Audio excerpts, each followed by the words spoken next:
Okay, and we are live. Welcome, everyone. Welcome to part two of our three-part Aspiring Author live stream event. I'm Cheryl Muir, and we have with us Mary Shaws. Hi, Mary. How are you doing? Hey, I am terrific. It has been such an exciting day over here in the Champaign, Illinois. Beautiful, beautiful. And for those of you who don't know Mary, Mary is the best-selling author of Conscious Communications, published by Hay House last August, and it became a bestseller within just a couple of weeks. I'm actually reading it right now, and it's an excellent book. If you don't know me, I'm Cheryl Muir, and I'm a media and publishing strategist for authors, and I also worked in PR in the real world, winning media coverage for multinationals. So you have a best-selling Hay House author, you have a PR gal, so use us. Put your comments down, put your questions down in the comments below, whether it's about writing your book or publishing it, promotion, publicity, anything at all. Use us, use our knowledge, and put your questions down below. So what else do I need to let you know? I need to let you know that this Sunday we have the Aspiring Author Workshop. Mary and I are co-hosting, and both of us have been working on our slides for that this afternoon, and there's lots and lots of juicy information that we're including, as well as lots of bonuses. Mary's actually including her full winning proposal that secured a $10,000 book deal with Hay House, so that's amazing. You really can't put a price on that. I don't know anywhere where you can get your hands on that at all. I'm also including my course, which is a $500 value. It's called Get Huffed, and it is an online media course, and the strategies and tactics in there have got myself and my clients published in Inc. and most recently Forbes, Elephant Journal, Mind Body Green, HuffPost, and so on and so forth. So we both invite you to join us for the workshop on Sunday. So while you're writing all of your questions down, Mary, there is something I wanted to ask you, actually. Yeah, that sounds great. So you mentioned on our last video yesterday, you mentioned that when you were writing your proposal for Hay House, you didn't have a platform at all. In fact, you said you had zero in terms of followers. So I'm sure there were a lot of people watching yesterday who thought, great, I'm in that position now. So where did you start and how did you do it? So I'd love to hear your tips on that. Yeah. So when I first knew that it was time for me time to start writing the proposal, for sure, I did not have any email list at all. And I actually didn't even use, you know how like we all have sort of a professional email list that's like our work people we email for work. So our Outlook contacts, I didn't even want to use that. So I literally started at zero. I mean, I didn't even put my mom on my email list for good reason. The first one down, family and friends. Yeah. Always. Yeah. Well, so I had zero. And the first thing I did was I started with Facebook. And so I created a Facebook business page, and I did a boost on it. And I have a buddy. His name is Will Harris. You would actually know him, Cheryl, as Willpower Harris. I do know him as Willpower Harris. Yeah, from LinkedIn. I know, you cracked me up that day. You were like, I got a friend request from Willpower. Willpower and his motivation. I just thought it was absolutely brilliant. Yeah, that's one of my best friends. Oh. So he actually, on his Facebook page, he has over 1 million followers. Wow. And that's a huge number, obviously. And so I just like asked him, I'm like, how did you do that? And he used a specific formula, which he shared with me, which was all about combining certain pictures and making the Facebook page have a certain look. Mm-hmm. So, you know, Cheryl, I think you know a lot about branding. And so one of the things that I would say is like to incorporate a brand in with your Facebook page, so that if you do promote the Facebook page, you can get the most amount of likes in the shortest period of time. So we did that. And then within our campaign paid off. Within a week, we had 5,000 likes on the page. That's fast. And so, yeah, but you know what? I'll tell you something about that.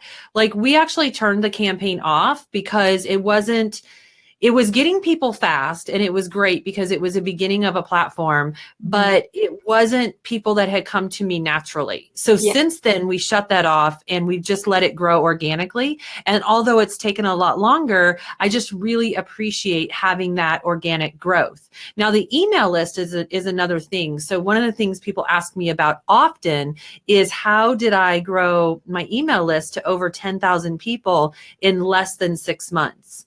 And I'm happy to share. I'm happy to share how I did that. Yeah, I'm sure people would love to hear that. And after that, because you've mentioned LinkedIn, we're going to talk about LinkedIn after that, but I'd love to hear some email building tips from you. Yeah, and I want to know from the listeners, how many of you want to write a book? If you want to write a book, would you please type in the comments, I want to write a book? And before we move on, Cheryl, because I know we're using your Be Live and we usually use mine, you have to kind of help me with this screen. Where do I see the comments at? Okay, so you're actually going to have to go open up in a separate browser or a separate tab. You're going to have to open up your Facebook page. I have it open. Yeah. Oh, that's so cool. So, okay. So I can see we have Serafina on live. She's in London. We have Karen, who is down in Cornwall in the UK. So we have quite a few UK people. I'm sure those of you who are in the UK know it is nighttime right now. It is pitch black outside. It's about 8 o'clock at night. So I hope you're all snuggled up with a cup of tea watching us. Who else do we have on live? Karen's writing a book. Karen was actually at, and Serafina was also at, the Hay House Writers Workshop in Bristol that I attended, and we've lost Mary, but that's okay. I know she'll be back in any moment now. So for those of you that have questions on writing a book, Karen, you're writing a book, Serafina, you're writing a book. Serafina, we have your question, and Mary's going to speak to that in just a moment. But Karen, do you have any questions on book writing, book publishing, book promotion? And anyone else watching us live, do feel welcome to put your comments down below. Mary's going to be back in just a second, and we are going to talk about what happens. So, Cheryl, that's what happens when you allow me to push things. What did you press? I don't know, but that was a really great segue. I just said we were about to talk about LinkedIn. Oh, yeah. Appeared by magic. I fixed it. I kicked myself out and I went back in. So that's good. I had the cavalry came to rescue me. Yeah. Right. So I was wanting to know, did we get any comments that anyone wants to write a book? Yeah. Karen is writing a book. Awesome. So we're just going to go with, I can't see the comments because obviously I kicked myself out when I tried. All right. So what do you want to talk about LinkedIn now, or do you want to talk about email? Let's dive into, let's carry on with what you're saying about email. Then we'll go to LinkedIn. Okay. Email. Okay. So here's the thing about email. What I did was I had zero email list as well. And I knew that I needed to create a large email list, and I didn't use any hacker tricks. You know, I think there's all kinds of programs you can buy that are like hack, but I didn't do that. I created a real deal email list, and I did that by creating a workbook. I actually have the workbook right here. I can show you guys. It's called Dream with a Deadline. Can you see that? Yeah. Okay. Beautiful. So I love this workbook, and it's actually 25 pages. And what we did was we set this up. We did there's tons of coaching exercises in it. So that's great, because a lot of you who want to write books are actually in the coaching business or the wellness industry. And so we just created a 5-day personal challenge. People love challenges, and they love to sign up for a challenge. So we made this a 5-day personal challenge.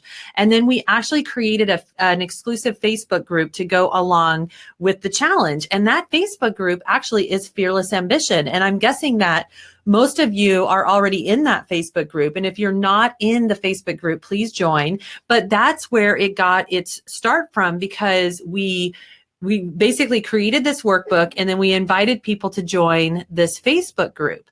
Now, of course, in order to get the download for Dream with the Deadline, what people needed to do was put in their email address. So that's sort of the first step. And we wrote out an outline for it, because I think people are probably thinking, well, how the heck did she just, produce a book like that? Right. And I think I might have typed out the other day, like, what are some of the resources that we use? I did a video. So I did do a video on how to create a book like this and like what were the resources we used, like Adobe InDesign. And then the place that we put it, we created a pin on Pinterest of all places. So the pin got massive attraction. In fact, it's still going and it's had 695,000 engagements. Wow. Let me just say that again. 695,000 engagements. And so we did put a little bit of money on the pin to promote it, but we didn't put a lot, like $10. And it eventually just sort of got a life of its own and it started to build very, very rapidly. And so that was the beginnings of the Facebook group. And the funny thing was, guys, we kept trying to do different campaigns. So we kept thinking every month we needed to do a different campaign. And it wasn't true. It was actually, people were just still downloading this one. And now it's been a year later and people are still downloading this book. And so, so that's the answer. So whatever you can create, you can turn almost anything into a workbook. Mm-hmm. A lot of you've probably been watching, but like, here's my newest one. It's called New Year, New You. And so New Year, New You is all about this concept of 2018 being the focus of 2018 being unconditional love, prosperity, and security, all by way of gratitude. And so it was really easy to create exercises that just go along with that very topic. So we created a workbook on like get close up and you can see, but great workbook. Yeah. One thing that Mary's doing here, everyone, I know it might sound like she's creating a lot of collateral, which she is, and Mary is, I always call her lovingly a content machine because she creates so much amazing content so quickly. But what Mary's doing is taking an area that she knows and understands, and she's building a process around it. So maybe there's a process, whether it's whether you're in fitness or energy healing or nutrition or coaching or whatever it might be, or maybe it's confidence for women, women's empowerment, whatever that area might be. You're taking that area and you can take someone like your client, or even if it's just been yourself, if this is not your business yet, you can take yourself or your client from A to B. How did you get them there? And break that down into steps of anywhere between 3 to 5 steps to 10 steps and break that down into a process for people, which is what Mary's done. It's so true. And I'll tell you something else. A little tip. If you're actually, can we take a second? I just want to know from the viewers, number one, where are you guys watching from? And number two, whatever this process is that you can create, like, let us know what that is. What is something that you're proficient about that you can teach people? I'll share one of these exercises so you guys can get an idea of how easy these are. This exercise, I actually created just based on Serafina, that's a great question. I'll make sure that we answer it. Definitely. So this exercise for day 2 of the challenge is called Unravel Your Beliefs. I, believe it or not, created this out of a conversation that I had with a friend of mine where she just asked me for some advice. And then I sort of reverse engineered the advice that I gave her and created an exercise for it. Brilliant. So it's just to ask yourself, what is one thing that you want to be true in your life that isn't true right now? Okay. So that could be, I own a business. I have a published book. I want to weigh 60 pounds lighter than I do. I want to travel. It could be anything. And what she put is, I want to have a closer relationship with my dad. Oh, okay. Amazing. So that was kind of like the issue she came to me with. And I said, well, and so this is the second part of the exercise, is to say, what are 3 reasons why that isn't true? So the name of the exercise is Unraveling Your Beliefs. So she put down some reasons why she didn't think that was true. And then the exercise just goes on. So you can take even your everyday conversations that you have with people and break them down into like 3 subsections and then just draw an outline for yourself and create, like, here's her exercise, create something that you can make into a workbook. So yesterday's Facebook Live training that I did with Judy Sway, she created a journal called a chakra journal. So I don't know if any of you were watching that. She's a branding expert. And we did a Facebook Live and it was all about telling your story in a beautiful way. So she is just kind of like, I think she's sort of a wellness and holistic coach and like a yoga teacher. And so she created this writing journal called Chakra Journal. And it's basically it's a writing exercise where you go through all the chakras and you follow her prompts, but it's not like a journal where you're trying to journal your feelings. It's a journal where you're writing a book, or you're writing, it's a writing starter. And I thought it was just brilliant. So that's like her free giveaway that she posted for the Facebook Live. And then anybody who wants the Chakra Journal needs to sign up on her email link. Brilliant. So can you see from what Mary's told us how easy it is to get what we would call an opt-in, which sounds like such hard work, but actually what it is taking your area of expertise, breaking it down into a process, taking a conversation with a friend and using that as inspiration for steps, and then putting it in a PDF through Adobe InDesign, or one of the free tools that you can use that I've used for a long time is Canvas. That's like Canvas, but without the S, canva.com. And they have lots and lots of templates, so you don't even have to be a graphic designer to make it look really sharp and crisp and professional. So there's lots and lots of free tips that Mary gave us there, which are really, really helpful. Yeah, I'm glad that you said about Canva and the template, because we haven't used Canva. Oh, it's so good. But what we've done is created our own templates. So now that we have done that, what we can do is every time we create a new workbook, we have this like individual style that we constantly mimic. And so that helps things to look consistent. And, it's not just about creating the workbook. You still are going to have to write, copy that gets people's attention and be able to hook people in. And that's the twist of the making it an online challenge. Because if people are drawn, like if I said, we're going to do a writing challenge, who's in? Actually, let's do that. Who wants to be in for a 5-day writing challenge? Tell me in the comments, say, I'm in. So my point is, when people want to do a challenge with you, they're very eager to sign up and get the free thing that goes along with the challenge. So whether it's a writing challenge, whether it's a water challenge, whether it's a walking challenge, people just love to create accountability for themselves. And so creating a free challenge creates accountability. Brilliant. And so I also wanted to mention, but I'll wait. I'm passing it back to you, Cheryl. All right. I can keep all day. You have so many nuggets. I mean, I work in this area and I learned so much from Mary because she's doing such different work from me. And so we really learn from each other. And that's why whenever you're talking, Mary, I'm so happy to just sit back and listen and learn from you. It's amazing. I'd like to take the opportunity to go into some questions now, and then maybe we'll circle back and talk about LinkedIn in a little bit. So we have a question from Karen. Karen is in Cornwall, and she's asking, I'd like to know, is it okay to share extracts of your book in a magazine article or column before the book is published? Mary, do you want to take that? Then I'll chip in with my 2 cents afterwards. So you have to, you may have a contract with your publisher. So with Hay House, I have a specific contract that actually prevents me from replicating any copy from the book. So if you're self-published, and I know that one of the things that maybe we can tackle on our Facebook Live tomorrow is like, what are some of the benefits of traditional publishing and what are some of the benefits of self-publishing? Because, if you self-publish, then the content is yours. You own the rights to every word that you write, so you can do whatever you want with it. But if you have a big name publisher, then they actually own the rights to the words that you've written in your book. And so you want to be very careful whenever we write a blog. It cannot be an excerpt. Now, what is okay and what's a good idea is to take like 1 paragraph snippets and or share quotes out of it. So hopefully that answers the question. And it's really, it's interesting because the question might have even been like, is it a good idea because it will create an audience? And the answer to that would be yes. But we also have to look at it from a legal standpoint, which is, do you have a right to replicate that material?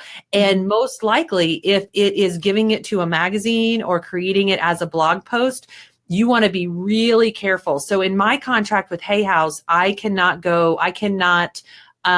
give away more than 10% of the content of the book.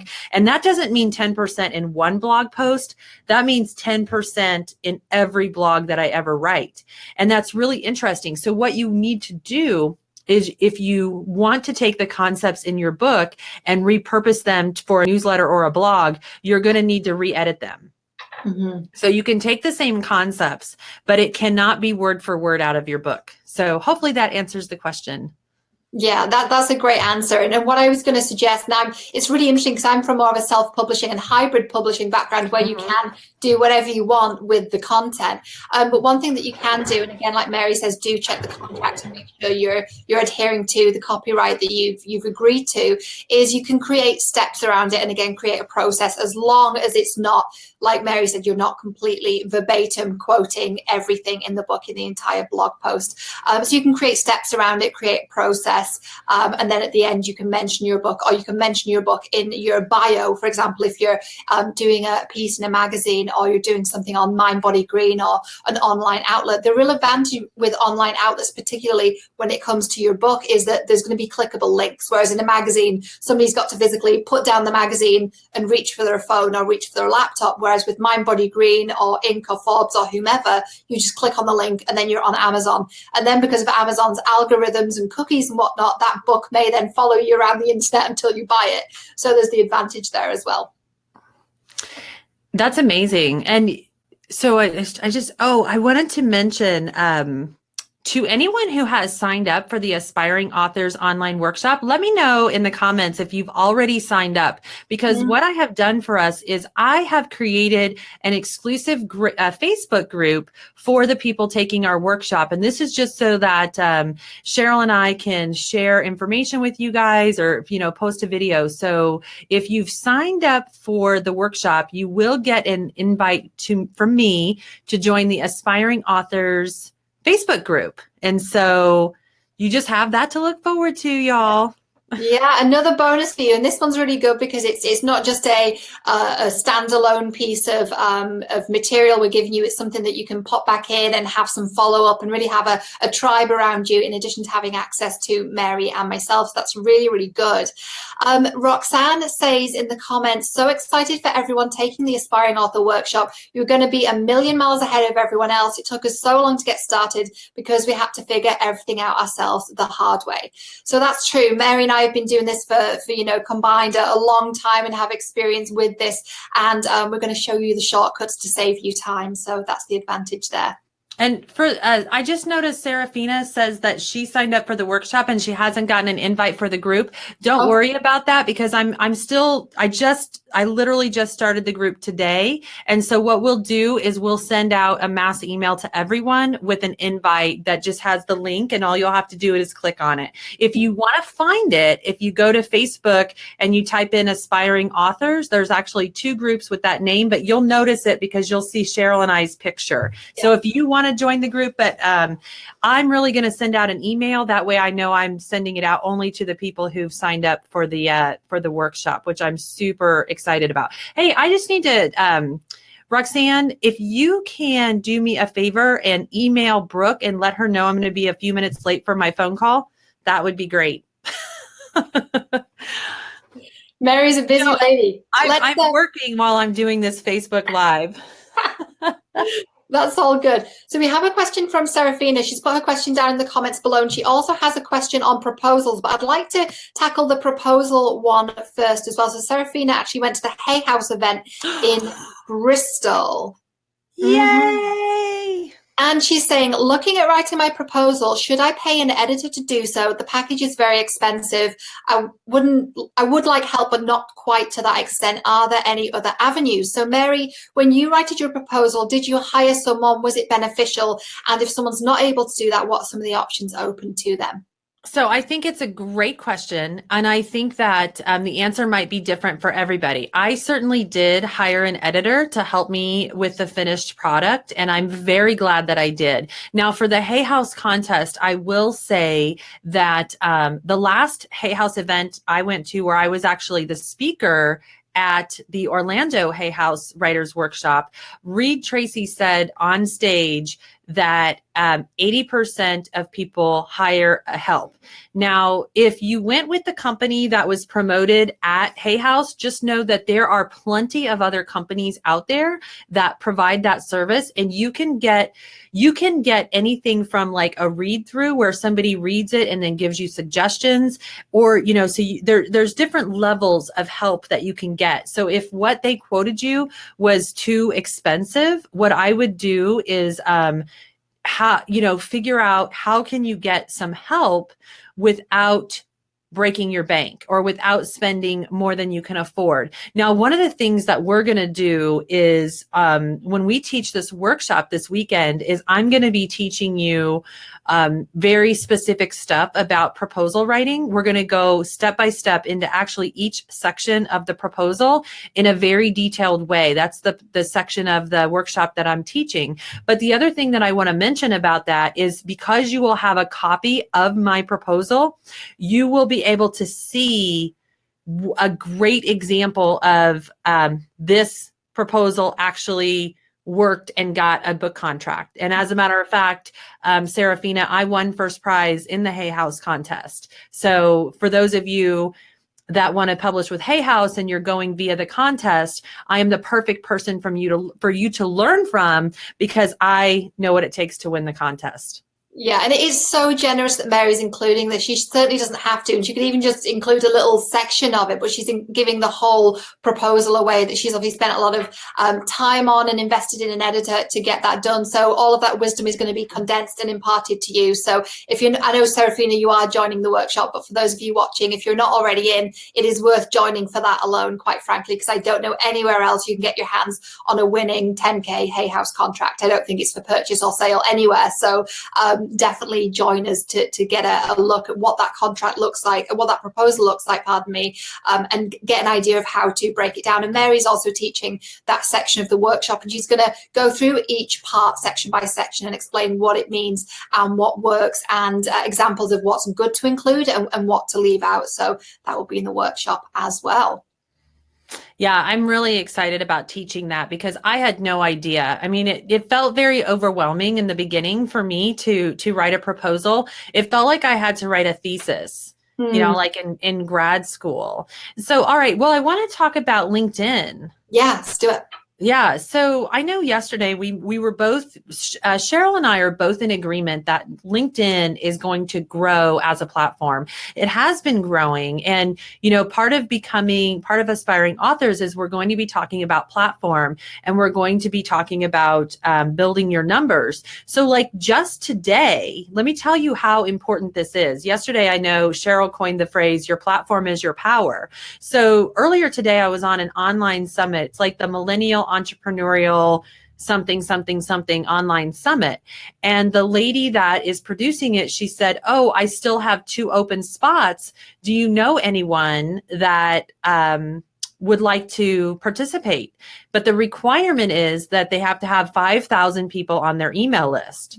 And so, that just shows you the power of platform. Now, I think that things are getting more flexible as far as, do you have 10,000 people on Twitter and you have this many people on Facebook? And, it's like all these different platforms. So I'm actually going to be giving you a platform guide as a part of the workshop to help you sort of sort out your online platform mediums. And then Cheryl will take it away teaching the rest of that. So, go ahead. I'm sorry. No, I was just going to say, it's fresh in my mind because I was doing my slides this afternoon. So I'm actually giving you a framework of how to promote your book and which platforms to focus on, and how practically do you increase your following? What do you post? When do you post? How many people do you need to talk to? What does that look like? I'm giving you actual steps of how to do that, and finding people in hashtags and how to locate those hashtags, how to start those conversations, and how to really create those brand evangelists that when your book is out, they'll be talking about it, whether they're media personalities or whether the subject matter experts or whether they're personalities in your field. And when I published my first book, which was fiction, so it is a slightly different animal from what Mary and myself are talking about in the workshop in terms of nonfiction. But when I published that, I had media personalities talking about it on Twitter, and that was because of the relationship I consciously built with them. So we'll be going through all of that too, how to get influencers talking about your book. So all of that will be covered. That's amazing. Okay. So listen up. The number one reason I think LinkedIn is going to grow is because the content on LinkedIn right now is really smart. It's not cluttered up with tons of just people posting like, oh, I just went to Walmart, or it's like smart content. And the articles that are shared on there really tend to be less fluffy. Yeah, you know, and I think that people go to LinkedIn specifically for more professional content. So you might, you're not getting the cute kitty video anymore, but you know that you can still find that on Facebook. But let's face it, like scrolling through Facebook, sometimes it takes forever to get what you're looking for, whereas on LinkedIn, you can really get there very quickly. And then, I know that Cheryl was talking about yesterday with like how information is shared. So maybe you could pick it up there. Mm-hmm. Yeah, LinkedIn's become so popular now. And what I find about LinkedIn, because people's name and their picture and their workplace is on there, people are a little bit better behaved on LinkedIn of all the corners of the internet. I find you get a different, slightly different caliber of people and a caliber of conversation that is just that level up from, like Mary says, from the cat videos, which let's not the cat videos, they have their place on the internet as well. Where would we be without them? But it is a slightly different caliber of content on LinkedIn. And certainly I find there's a lot of really motivational content, very positive, very practical, high caliber content on there. And the way that algorithms work, what I find is that the people I have conversations with the most, whether it's by direct message or through commenting on their material, they always come up at the top of my feed without fail. So it's obviously a really strong algorithm. Whereas with Facebook, frankly, it's a bit of a crapshoot. It can be somebody I haven't seen in 6 months on Facebook, and the people that I really want to see, I've got to physically go into their profile and see first, and it's very different on LinkedIn. So I'd say that as well. And, one of the things that I love about LinkedIn is if I post, and this is why LinkedIn is good for writers, okay?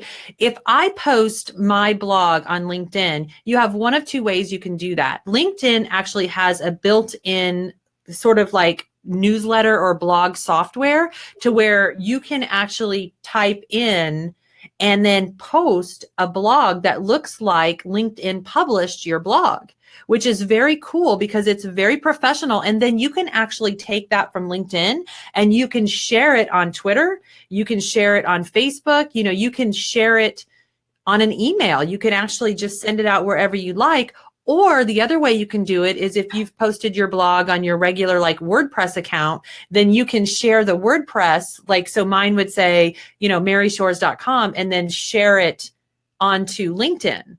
But we actually just use the actual LinkedIn thing. But if Cheryl comments on my blog, then her network will see that. Whereas on Facebook, she would actually have to share my blog in order for her network to see it. So it gives you, the writer, more of a reach.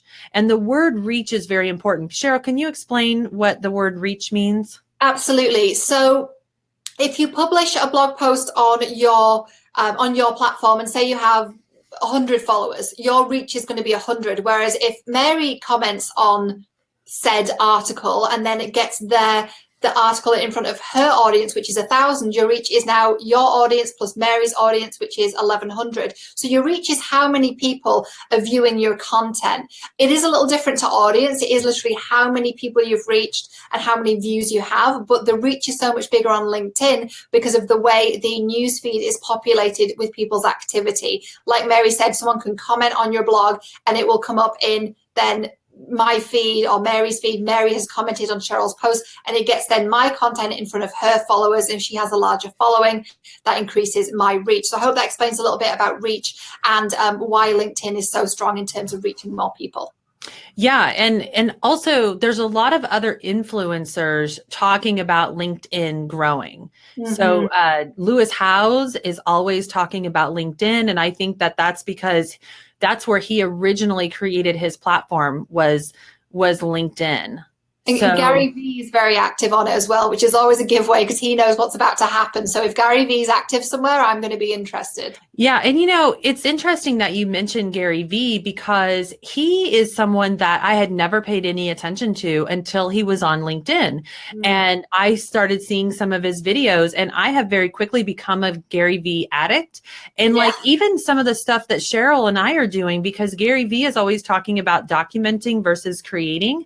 And I love that because I wanted to make the point today is I'm just sorry. I just saw Samantha's comment and it made me giggle. So, one of the things that I think is very important to point out is just because like my platform right now, it's not huge. And one of the reasons that we want to, or what's in my heart to create this workshop for you guys is to get you started. Because I didn't have anyone to help me get started.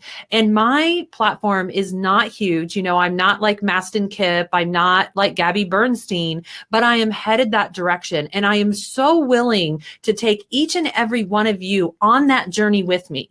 If you guys will trust, I'm going to take you on that journey with me so that as my platform grows and I figure out something, I'm going to be saying, hey, here, look, I just did this and it worked. Or, hey, I just did this webinar. I get so excited over the creation process that it just pumps me up to want more and more and more.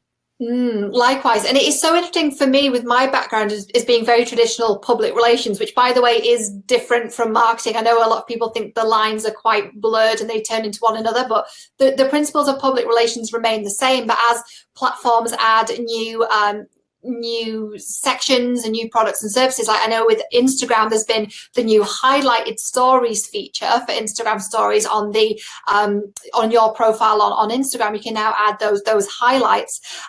Even though that changes, and you'll always have new social media platforms popping up, and algorithms on Amazon, Facebook, LinkedIn will always change, the principles of public relations always remains the same. So for me, it's really interesting. The principles are the same, but the way the information is disseminated is different.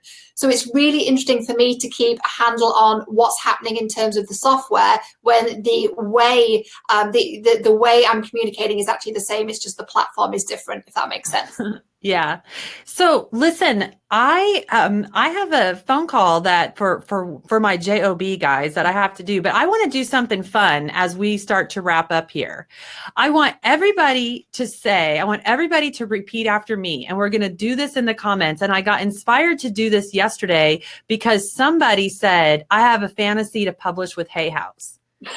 So let's do this in the comments. And we're not going to use the word fantasy, but like, well, I don't know. That's a pretty cool word. Pretty cool word, fantasy. No, I'm going to spark my magic by publishing my book in 2018. Or my fantasy book is coming to reality in 2018.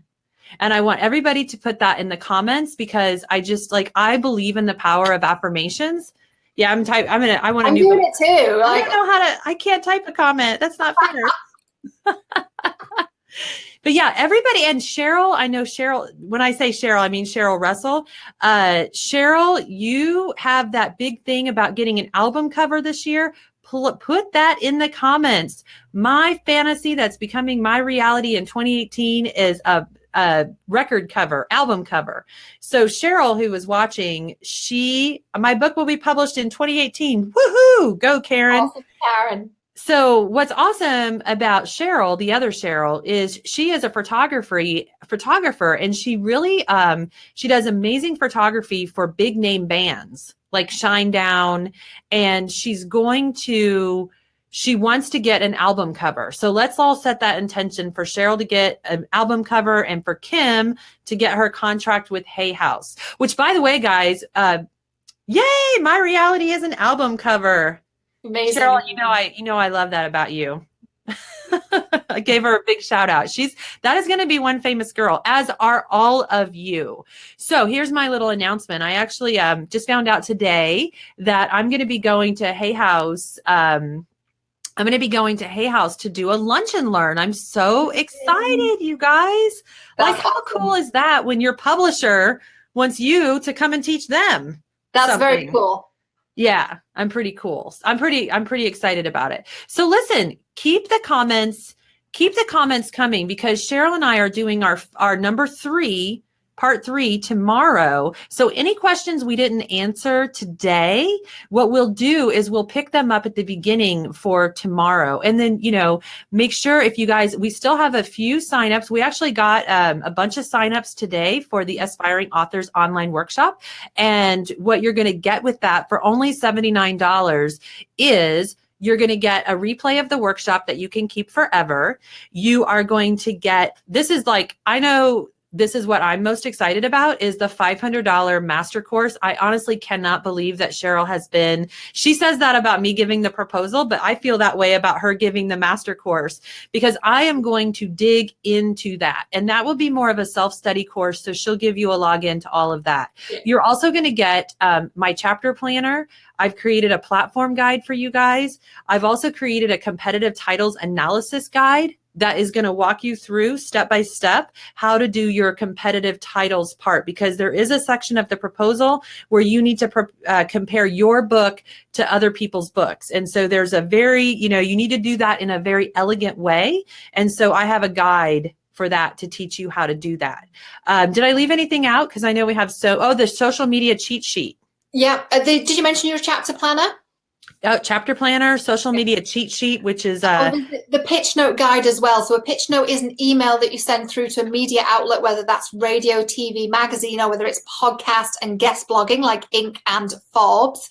And basically the pitch note is structured in a very specific way. So it's not just an average email that goes on forever. It's very direct and very specific. And I give you the pitch note guide template and show you exactly how to write those so that the media says yes to your request for interview instead of just deleting them and it falls off the face of the earth. So we'll be including that as well. Yeah. And I've created this exclusive Facebook group that will be only for people who have signed up for the workshop. So I'll get an email out for that. Is the US proposal the same requirement as the UK? Okay. So we'll tackle that one tomorrow, because I've got to get onto my phone call for work. Yeah, and I'm going to wrap up now and probably get into my pajamas shortly, because it's nearly 9 o'clock at night and it's winter time. So I thought you were coming on in your pajamas. I'm not actually. I'm wearing leggings under, like, waist down, I've got to confess. But I thought I'd get smart from the waist up. So there you go. Dress for success from the waist up. There you go. Whatever you can see. It's like newsreaders. You always wonder what they're wearing below the desk. Now you know it might be leggings or pajamas. All right. Bye, everyone. We'll make sure that the link is posted for the workshop, and we'll see you tomorrow. See you tomorrow, everyone. Bye for now.